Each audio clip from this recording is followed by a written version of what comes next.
আসসালামু আলাইকুম। এটা হলো বক্রম। এই বক্রম দিয়ে আমরা গলা দিই। দেখেন, এই জামার গলাটা এইভাবে ফেলাবো। জামার গলাটা এইভাবে ফেলাবে। এইভাবে ফেলানোর পরে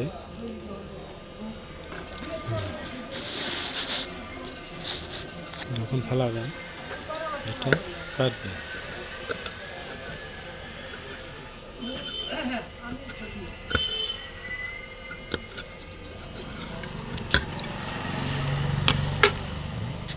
এটা হয়ে গেল, তারপরে এটা তুলে নেবে। তুলে নেওয়ার পরে এটা মুড়ি দিয়ে আবার কাটতে হবে। এতটুকু, এই 2-3 মিলি এটা মুড়ি দিয়ে এটা কাটবে।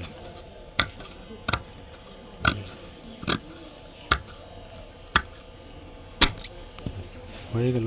তারপর আবার এখান দিয়ে কাটবেন। এটা গলার সঙ্গে এটা বক্রম, শক্ত বক্রম দিয়ে এভাবে কাটবেন। হয়ে গেল। এটা 2 পার্ট। এটাই হবে গলা।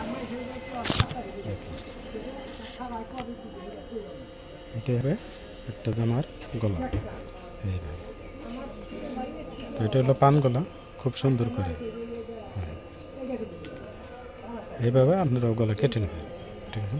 তো সকলকে ধন্যবাদ। আসসালামু আলাইকুম।